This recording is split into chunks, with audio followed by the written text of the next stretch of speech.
के भी चैलेंज देते हैं उनका योजना के आके इस भीड़ में चले आए। हाँ उसको भी इसकी इसलिए ये पूरा देश को बर्बाद कर रहा है। नहीं सुने, खुद बोल रही है अंजना मोदी। नहीं, आप नहीं सुने क्या? नहीं सुने तो उसका सर्च कीजिए, आप मोबाइल में देखिए अंजना मोदी कौन कर रहा है।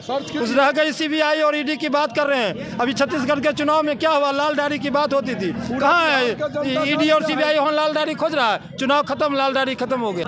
हम तो बीजेपी कार्यालय के सामने खड़े हैं। छोटा बीजेपी का बी कार्यालय है, ये है दिल्ली में भी है। यहाँ वो अपना काम कर रहा है। तोता को पढ़ा के भेज दिया है। क्या करना है? 10 गो सवाल पूछना है, 20 घंटा बैठाएगा बिना काम का। 20 सवाल पूछना है, 10 घंटा बैठाएगा बिना काम का, तंग करने के लिए।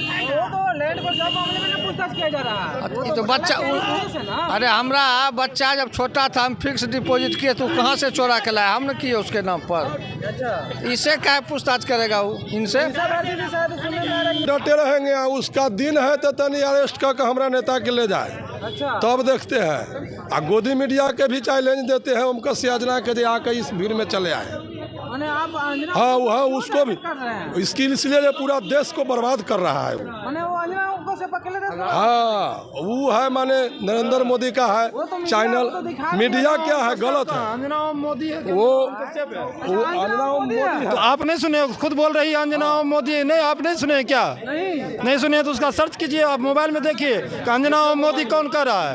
उस रह गई CBI और ED की बात कर रहे हैं। अभी छत्तीसगढ़ के चुनाव में क्या हुआ? लाल डायरी की बात होती थी, कहाँ है ED और CBI? वहाँ लाल डायरी खोज रहा है। चुनाव खत्म, लाल डायरी खत्म हो गया। जहाँ जहाँ चुनाव होना है, जब लोकसभा का चुनाव आ रहा है, पूरे देश में विपक्षी जो मजबूत नेता है, अब बताइए किसी कमजोर नेता के यहाँ छापा ED नहीं मन। जो मजबूत है, जो मोदी जी को टक्कर देते हैं, जिसको मोदी जी को हराने में क्षमता है, जिस नेताओं के, उसी के यहाँ। आप दिल्ली में देखिए अरविंद केजरीवाल के यहाँ छापा पड़ रहा है। आप देखिए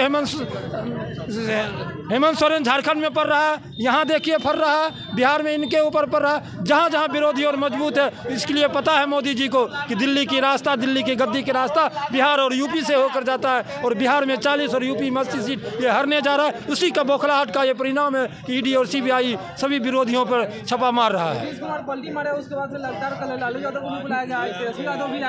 निश्चित रूप से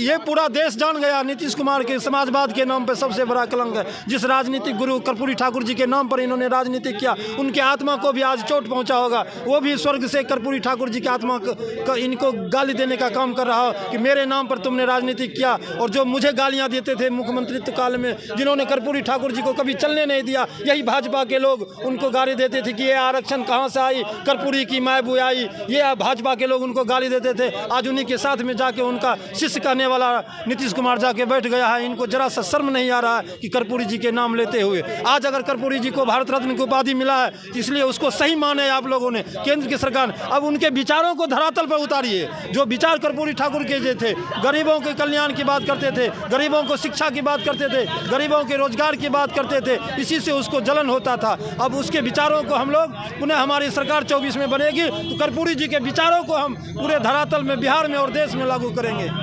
नीतीश कुमार तो कह रहे हैं कि नरेंद्र मोदी के साथ सहज फील कर रहे हैं और अच्छा का देखिए, आगे बढ़ेगा। बड़का झूठा पार्टी के शरण में छोटका झूठा पार्टी चला गया।